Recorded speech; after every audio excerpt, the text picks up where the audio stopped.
Hello and welcome to the Total Soccer Show. My name is Daryl Grove and I'm joined by a man who just rewatched large chunks of USA v Colombia with me. His name is Taylor Rockwell. Hello, why are you laughing? Because whenever intros get like that weirdly specific and not at all goofy, it's indicative of the late hour, is what I'm going to say. It's like, we thought a lot about how we want to have the conversations we want to have on this show. A man who watched chunks of the game again. It was my very subtle way of letting people know that we rewatched this game, basically. Did you just pronounce the B in subtle? I did. It's kind of a joke. Yeah. I like it. So, I'm assuming people know the score by now. Mm-hmm. In Tampa, it was USA 2. Colombia 4 at what is now called the Raymond James Stadium. Yep, that's fair. I believe it was in the contract somewhere. Yeah, I mean, if he produces a performance like that. He certainly made it. It already felt like a home stadium to begin with, given all the yellow and the vociferous fans. I'll put that one. But yeah, it definitely came away feeling like a James spectacle. It certainly did. Yeah. It seemed to, like, I know we kind of, I talked James up in our quick take, hot take, and we talked the US down. On rewatch, James really was good, right? This is one of the classic, if you're looking for a classic number 10 performance, this feels like one of them. Even though he's technically a right midfielder in a 4-4-2, James was the number 10 tonight. Yeah, and I would say a big part, or at least one of the big parts of the problems that the United States had, I think came from the movement of James. That if you're trying to set up a defensive system... Who could have known it was coming? Right, exactly. And you've got this player who can drift anywhere and does drift anywhere and can pop up in random spots, but has such good control on the ball, but can be a threat from distance and a threat up close. All of those things, then, it's going to be really problematic if he has that kind of free range that he did have tonight. So here's my basic, I don't want to call it a complaint, but here's my basic take on this game tactically. I normally like the idea of the US pressing and being aggressive. I think in hindsight, we should have been a lot more conservative. You think? Because when we tried to send pressure on Colombia when they had the ball, we would send Bobby Wood and Julian Green through the middle, and we would send Tim Weah and Kenny Saif out wide. We'd push them all high when Colombia had the ball.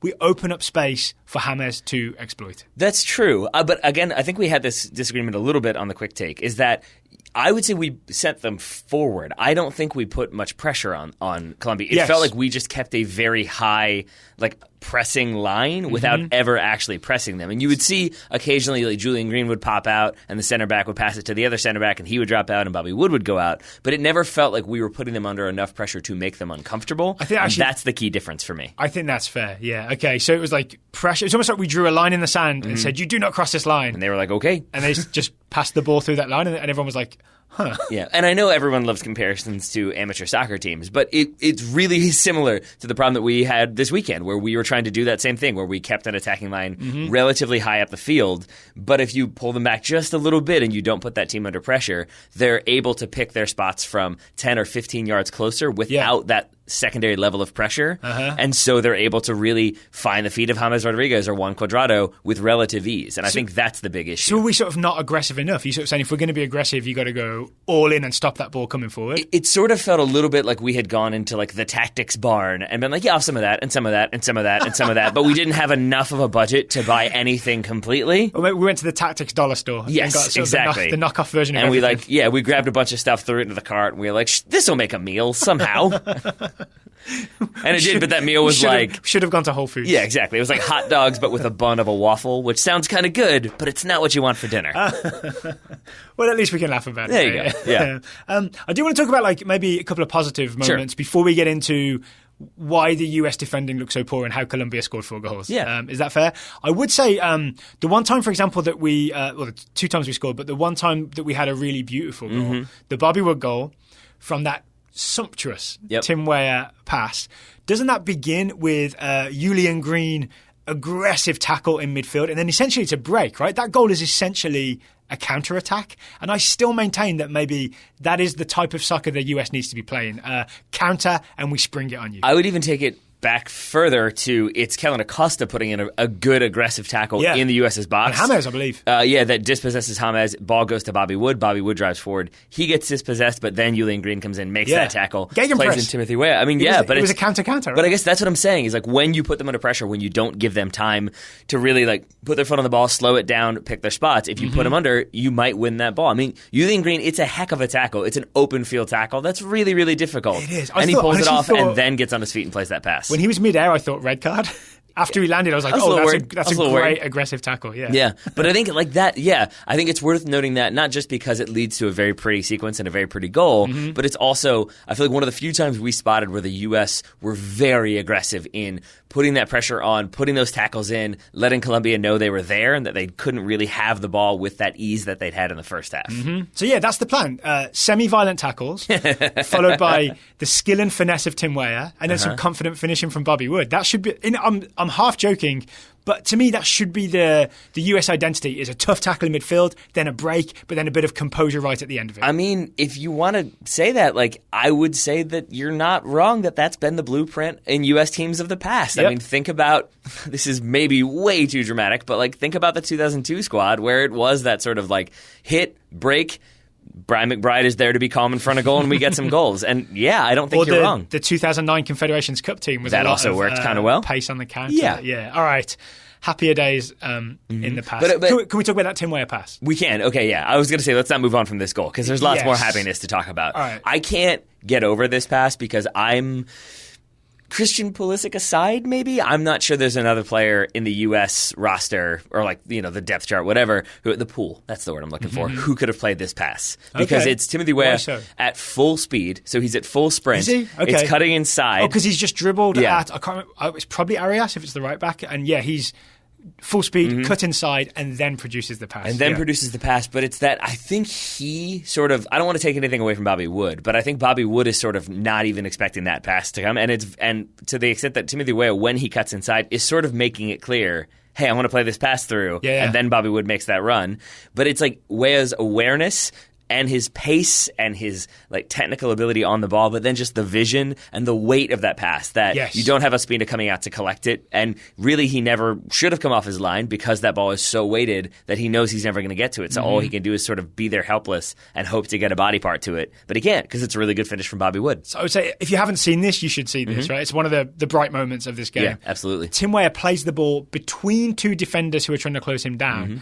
And then beyond the centre-back, I don't know if it was Murillo or Sanchez, beyond the centre-back. It was both, basically. So. Just in the space for Bobby Wood to get on the end of. And then the other thing, I think you spotted this while we were watching, Bobby Wood throws just a couple of subtle elbows to make sure that he is not knocked over as he's approaching his ball, and then a one-time finish. Yeah, and he does a few of the, like, his jersey's being tugged. He, like, makes sure there's nobody holding onto his jersey. He does a lot of little physical work to make sure that he is unencumbered when making that run through. Unencumbered. And Bobby Wood finishes, and it was 2-1 for, I actually don't know how many minutes, but it wasn't many minutes. Not many, yes. I've got Bobby Wood scores the 53rd, Baca equalizes in the 56th, so there you go. And I would say, though, that, like, I don't really have too much to say about the Kellen Acosta goal, other than that it's a good ball from Anthony Robinson. That's fine. It's really hard work from Kellen Acosta to get there, to get that foot in, to put the ball in the net. He bursts from midfield into the 6-yard box, basically, right? And I would say, again, that's representative of what we're talking about. It's a player who...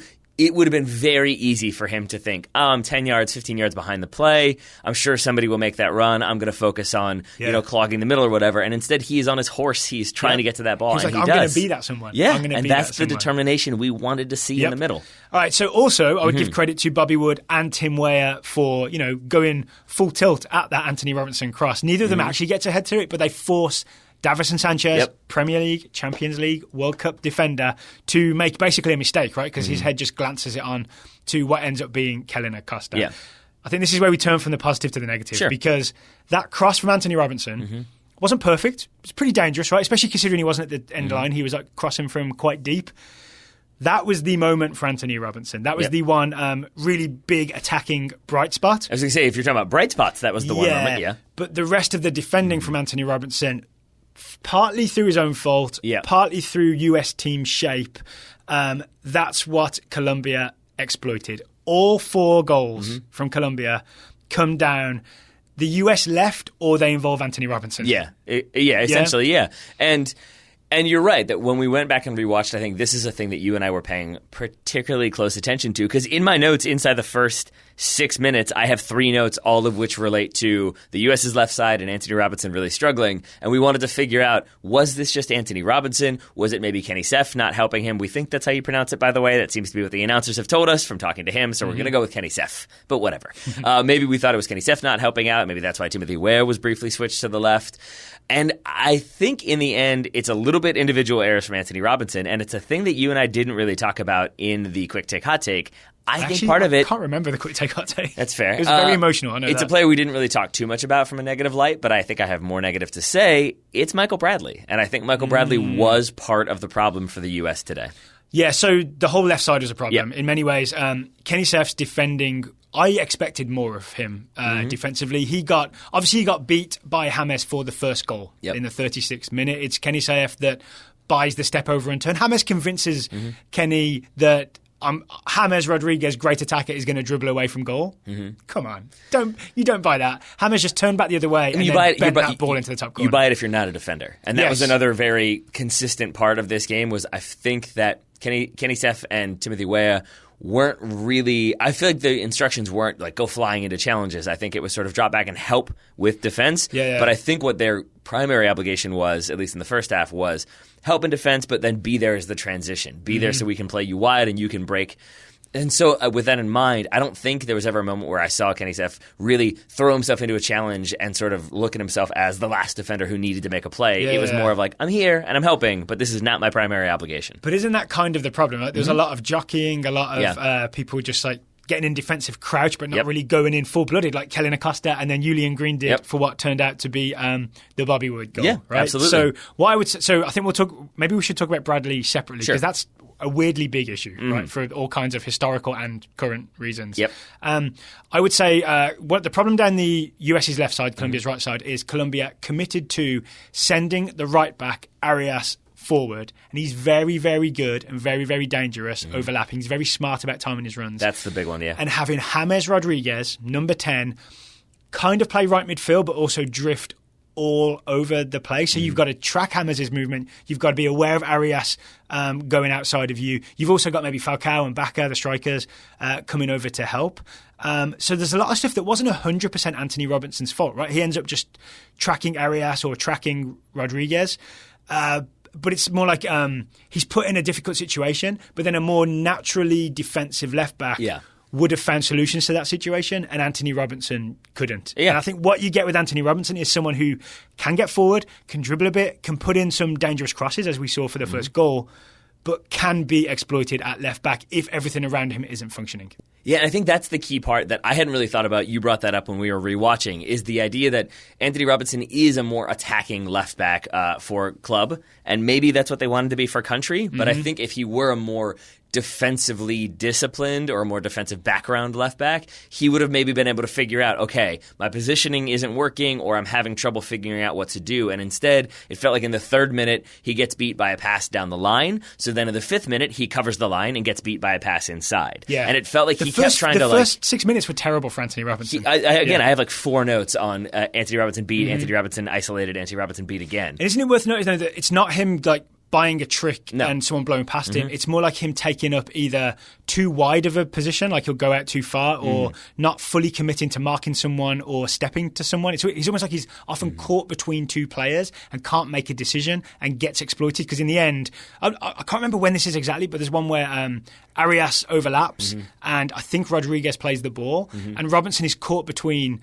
do I step to Rodriguez or do I go with Arias? And he does neither, so they both take advantage of it. It's the 3rd minute when Falcao shoots over, and that's when we were both like, that's not a good way to start the game. And part of that is I think he doesn't take the best position to cut out the ball to Arias, but also to make sure he's paying attention to Arias. But the other element is, again, like what we talked about, it's Kenny Seth dropping back but not putting in that big tackle to really cause James Rodriguez problems. James Rodriguez gets away from Kenny Seth, and then you have Michael Bradley kind of doing his little like hop defense thing that he does, where he then isn't really stepping to anybody, but he is theoretically marking space, but it leaves Anthony Robinson having to decide between, do I leave James Rodriguez unmarked with the ball and able to pick out whomever he wants to pass to? Yep. Or do I track my runner and track my runner, or do I leave my runner and step to James? And really at this level with that skillful of a player, in that half second where you have to make that decision, they've already bypassed you. And I feel like that's what happened there is while Robinson is maybe because he doesn't have that defensive background or like that defensive discipline yet, he doesn't know what to do instinctively, and in thinking about it, he leaves space. So I am not prepared to turn on Anthony Robinson. Definitely not. Yeah. I want him to be our starting left back I agree. until like maybe a couple of years, maybe 2 or 4 years, George Bello maybe overtakes him. But I think we have to think about, do we want to just go with an attacking left back who has defensive deficiencies, or do we not? Right? Yeah. And I think right now I'd still rather keep rolling the dice on Anthony Robinson and just hope that he slowly but surely, don't call me Shirley, learns the more defensive side of the game. Yeah, I mean, the thing to remember here is and we'll reap the rewards of those nice crosses in the meantime. Yeah, I mean, sure. But I feel like the thing to remember with friendlies is, unless you're the U.S. women, you're going to lose friendlies. And part of that is because you're going to be experimenting. You're going to be trying different things. And I think the goal always with friendlies is to come away with answers. It's, okay, Anthony Robinson couldn't do this, but he did do that. So in the next game, let's make sure we try to do this. And I think part of my frustration and my sort of like just confusion with this game is that I think I have more question marks coming out of it than I had going in. I didn't have any question marks about Anthony Robinson. I knew he struggled against Brazil, but I felt like that was a one-off game, and maybe with a little bit more tactical preparation, it would be okay. And maybe that's still the case, but it's still a question that I felt like we had kind of resolved after the Mexico game. I also feel like we've maybe dangled it out there for other international teams that if you're going to play the US, defensively, our left back is a problem, and maybe you should look to exploit that. Yeah, I mean, it helps if you have Douglas Costa or Arias overlapping, or if you have James Rodriguez, obviously. Well, but I think the thing that you know which side to put James, I guess. Well, I think the thing that we're dancing around though is that like, it's not just that, they've got a bad left back. It's that he was isolated consistently. Unprotected. And and that's the thing, is that if you are a world-class team or a very good team even, I think you can look at that and think, if we send these two over here, they won't know who to step to, and that leaves a space behind for a third runner. And I think that's the sort of confusion I have, is that it feels like we still have some of those issues that I thought were sort of dealt with back on the table. So I think we've got to talk Michael Bradley. But before we do, we should talk about today's sponsor. Let's do it. Feel good? All right. So today's show is sponsored by The Athletic. The hunt for a well-read October begins with The Athletic. So I've opened up the app, as I always do. Taylor, confirm. There is a story that I actually didn't know had published today before the game. It published 11 hours ago, according to my app. Paul Tenorio. A year after Curva, C-O-U-V-A, what has changed for the US men's national team?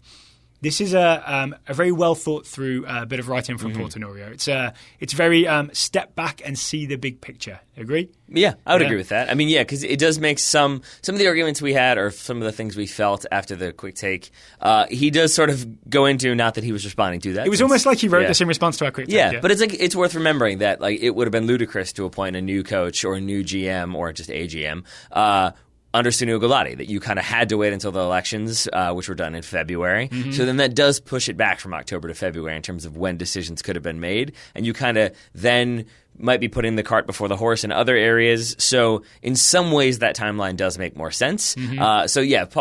Paul's article helped me deal with it a little bit. Still feel like it could have been done faster, but the hiring of a new coach, that might be a little bit nitpicky. It does seem to suggest that we're going to get a new coach roughly November-ish. Right? To me, I can't remember if Paul says this or not, but to me, the real sticking point in terms of what slowed the process down was Ernie Stewart's start date. Like that was agreed. I actually can't remember when exactly it was agreed, but there was some deal struck where he would stick with Philadelphia Union until August 1st. And if we could have got him in sooner, then maybe we would have had a coach now in place for the September friendlies just gone, right? I think the other thing that Tenorio pointed out was about the World Cup for 2026 bid and how that took some time. Yeah, especially when it looked like maybe there was a chance the United States was going to lose it.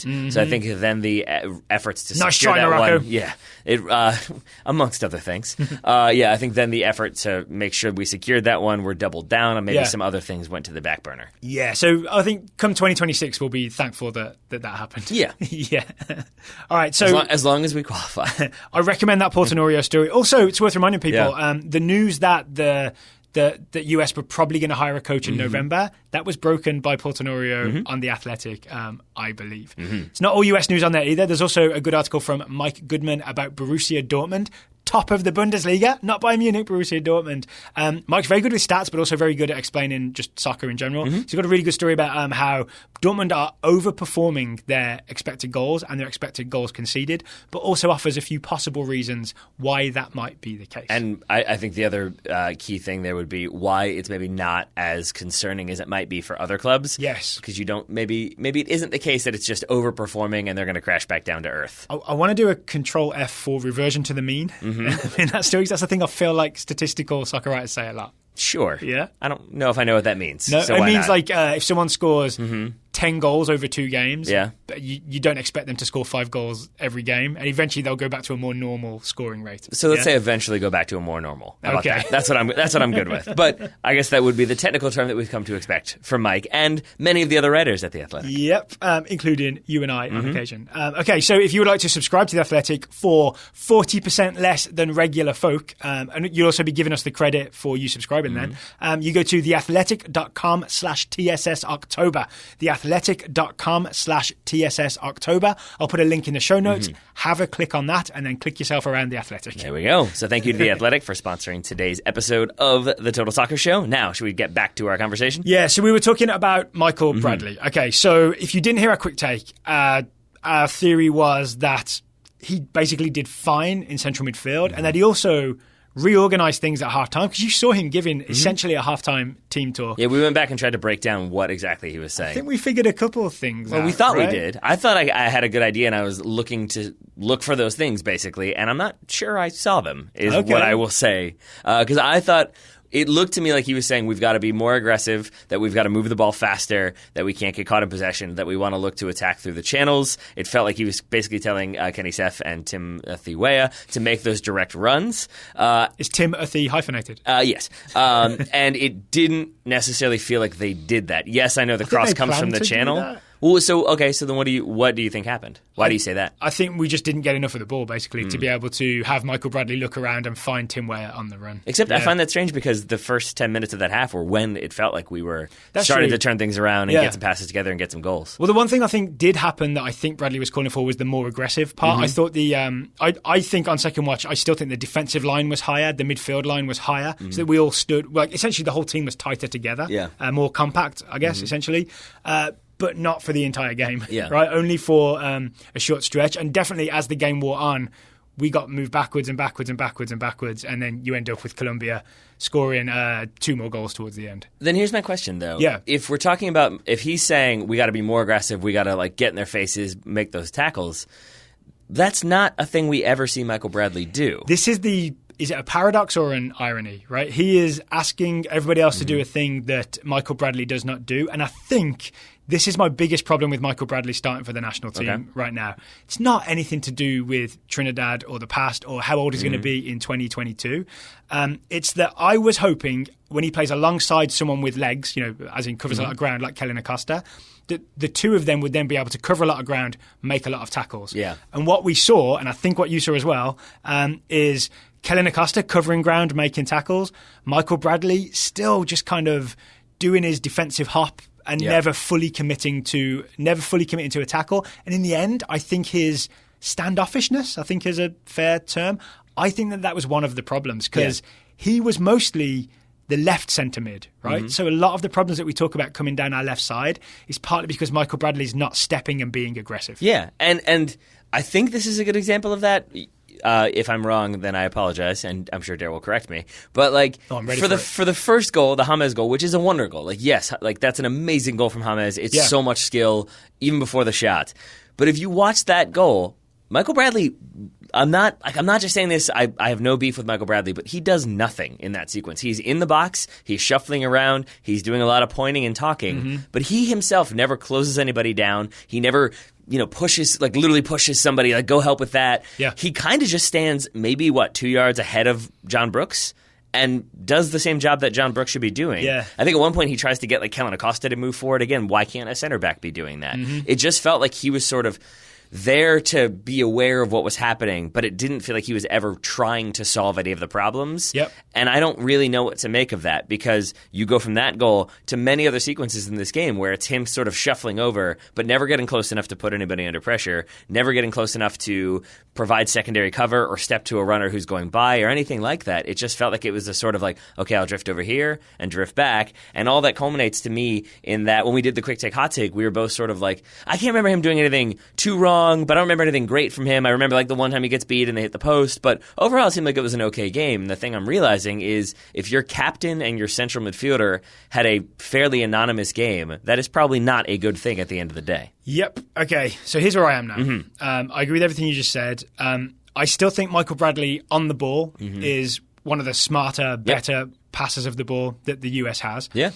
I still think he does have an aura of leadership around him, because if you watch that halftime talk, he has everybody's attention, right? Tim Weah is paying attention. Tim Weah and Michael Bradley are in a conversation about what's going on. Everybody is like, they believe that Michael Bradley knows what he's doing, right? And I actually think Michael Bradley does know what he's doing. I think any little changes he made were probably the correct ones. But I think the biggest problem is it's almost like he's become a coach before he's finished being a player. Yeah. You know what I mean? Yeah, and because, sorry, to double down on the defensive side of the game, I think he is something of a problem in terms of not fully committing, not closing people down, not tackling people hard in the way that we remember Bradley doing it, and it's just too much of a liability to have that one guy. Yeah, I would agree. And I would agree with the idea that maybe it's because he's thinking like a coach instead of a player at this point, that if you are in your head trying to think, okay, wait, no, Acosta needs to be here, and then Yulin Green needs to drop back in there, and then this guy needs to be over there, and he needs to shift over to cover that, then you're sort of doing all the things that the manager should be doing, and you're not focused on what you yourself need to be doing. Yep. And then you end up really not doing much because you're focused on everybody else, and I think the midfield suffers as a result. And I'll bet you that Michael Bradley would argue that he's cutting off passing angles, and he's providing like second-man defensive help, because you often see him sort of shuffle over there and be the extra guy kind of helping. Yeah. But really what was needed, I think, when Colombia were having so much movement and, weaving all over the place, is you just need someone to step to a man and hold on to him. Yeah. Right? Or step to a man and tackle him. I 100% agree, because I think you're absolutely right that it did feel like he would like hop over. We keep going to hop, and I don't mean that to be a negative thing. It's the defensive crouch, and then you do that like a couple yards away from someone, as opposed to just going in and tackling like Yulin Green did. Yeah, and it felt like there was an element of, I'm doing that, and thus you're not passing to the player who's 10 yards behind me, but instead they would pass to the overlapping runner who would then cross the ball in for a goal. Yeah. And it's sort of, the at problems times, were like 2 passes after Bradley had done that. Yeah. And I'm not saying this is like unique to Bradley. It felt like this was sort of the case for a lot of the U.S. team tonight. It felt like it was a lot of, as long as I'm not the one making the mistake, it's not my problem. And so I'll mark my space. If the ball goes out wide, that's that other person's problem. And I really didn't see a sequence, especially on the 4 goals for Colombia, where it was everybody filling in and covering, and then they just got lucky. It felt like you could continuously see that player's open, and that player's open, and that player's open. And everybody else seems kind of aware of it, but no one's really trying to do that much. Didn't it seem like every time when we rewatched the goals and just a couple of chances that happened, every time we freeze-framed it, there was always an open player, an open yellow-shirted player. Yeah. And even if there wasn't, then Carlos Bacca did clever things and won the ball, and then they're away. Carlos Bacca's smarter than we thought, right? In terms of movement, I never really thought about it. I thought of him as almost like a what's the word? Like a ball, a blunt object. Yeah, he would just I mean, kind of what he does to Anthony Robinson on the 3rd goal, right? Which is he's clever, but essentially just stronger, and rolls Robinson, who should not have been stepping to that ball. I thought of him as mostly being that kind of player. But I thought his movement and passing was smarter than I realised. Because I think for the 3rd or 4th goal, he makes or maybe it's the 2nd goal. It's the equalizing goal. That's the one where he makes the run to the near post, but he stutter steps right when Miazga's looking at him. As soon as Miazga looks away, he stops that run, and so then Miazga continues kind of that trajectory, thinking that Bacca's running to the near post, and when he checks again, Bacca is now a couple yards away from him because of that separation. But how clever is that? He changes the angle, or changes the velocity of his run in the one time when Miazga looks away from him. Yeah. And so, so it was just little moments like that I think made the difference overall, because once you keep having these little moments, they add up to 4 goals. Will you grant me a brief aside? If you're a Doctor Who fan, then Bacca was a weeping angel. All right. I will grant you that, even though I have no idea what you're talking about. And so I don't want to keep just harping on individual players and moments because it feels like we're in kind of uncharted territory or foreign ground for us because as I think we said at the beginning, we tend to not go down that route of like, oh, this was bad and this was frustrating because I don't think we ever really, outside of the United States failing to qualify for the World Cup, I don't think we ever are too worried about the state of things. But as I said in the quick take, there are things about this team and about U.S. soccer as a whole right now that definitely, again, there's just more question marks than I am comfortable with at this stage a year on from where we were. I think for me it comes down to we've got this team playing against high-quality opposition. Very true. I'd say the Mexico game accepted because it was such a second and a half string Mexico team with an interim coach. That Brazil team was good. This Colombia team in with an interim coach, it had James and Falcao and Sanchez and all that. And Quintero came in and caused all kinds of trouble, right? Did he have the pass for the fourth goal in the end? I think the pass for the pass. Yeah. I think so. Getting behind Ben Sweat. So it seems to me that just I haven't seen, since the Portugal game, which was Dave Sarakin's first game in charge, I haven't seen and that was even a second-string Portugal team, right? Haven't seen the US go up against top-quality opposition and then have a defensive game plan that looked like working. Yeah, I think that's the case. Yeah. And it's here that we should probably remember that we're without Christian Pulisic, we're without Tyler Adams, we're without Weston McKennie. Yep. There are other injuries as well, depending on how much weight you want to put into Josie Altidore playing for the U.S. national team. I would be fine with it. Yeah. But I think that we should probably remember that when it comes to the relative weakness of this overall team. And, does Delgado go in as a substitute for Timothy Weah, or is Timothy Weah coming in as a substitute for Tyler Adams if everybody's fit, or Christian Pulisic if everybody's fit? Yeah. And I think that was Matt Doyle's point. It was 2-2 at that point as well. Yeah. Right? Yeah. I think Matt Doyle's point, Matt Doyle was, I think, more positive than we were, but he was saying after you made that change, it was much more defensive from the United States, and that, again, is where they had problems, was once they tried to sit off and be defensive, Colombia are more than happy with that amount of space. Maybe he should have been a more attacking sub, like Jonathan Amon or something to... I think we both thought it was going to be... In fact, was he on the bench? I didn't see how many players I'm not sure. That's a good question. But I think we both thought it was going to be Delgado coming on, move Kellen Acosta out wide, give him a little bit more time, and then you switch him out for Jonathan Amon. That was not to be. Is there anything else you would like to talk about? Again, I think we mentioned his name very quickly when it came to the first goal, but I enjoyed Kellen Acosta. Same. He is I a player. wish he started against Trinidad. I agree. He's a player, though, who I think at that time period, I was okay with him not starting against Trinidad. I really don't know why. Maybe because then, after that came the whole, situation with FC Dallas where we didn't know what was happening with him, and we thought he was moving, but then he didn't move, and then he ended up staying there, but then he got a transfer. Right? He was supposed to move that summer. It just didn't happen. Yeah. And so I think a while ago I was definitely on the we've got other options.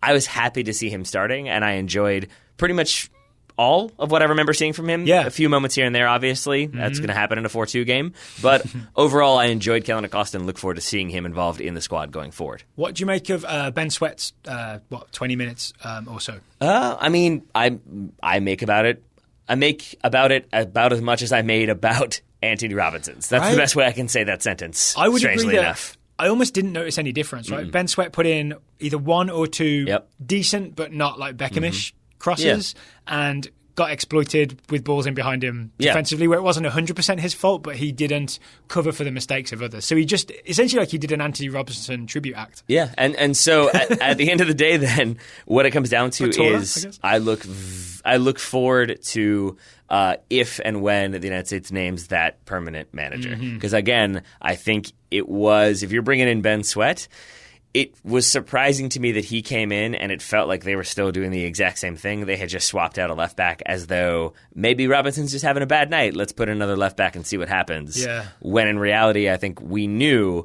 if you don't have more cover there, if you don't have people sliding over to put people under pressure, there's always going to be gaps to exploit. This is a bigger picture question, but given that obviously Sarakin's not the permanent coach and a lot of US players had a bad night, do you still think there's value in this friendly against high-quality opposition in Colombia? Is it good in the long run for Anthony Robinson and then Ben Sweat to get burned down that flank? Or do we file this as maybe something we wish had never happened? I have a hard time ever saying that about anything because I feel like, forgive me if this sounds too out there, but I do think that all experiences lead to better experiences. Yeah. You learn from everything.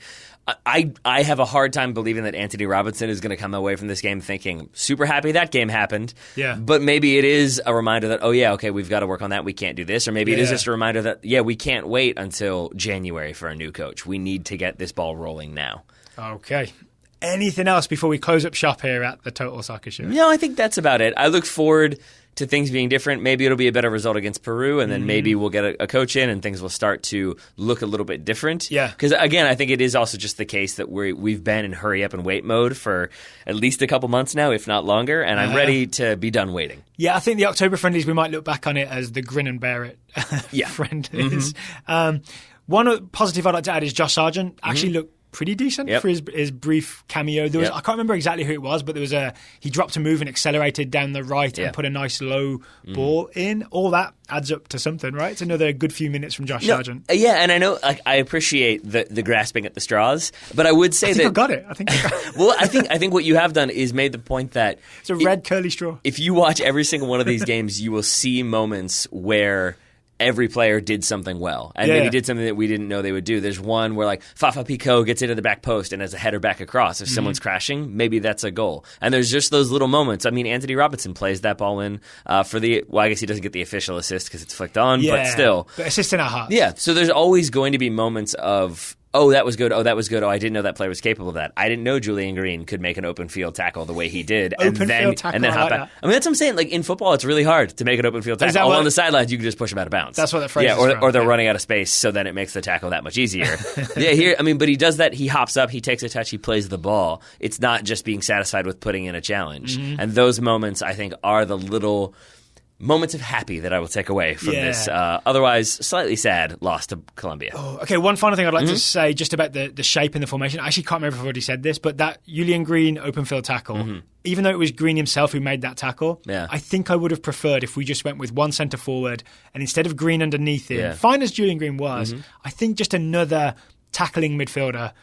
I would have preferred to have that alongside Bradley and Acosta because in hindsight, we gave them too much space through the middle and we just couldn't cope with it. We should have been more humble maybe and gone more defensive and tried to just cover more space with an extra midfielder. Yeah, I mean, that's possible. Yeah. If I had Dave Sarakin's job.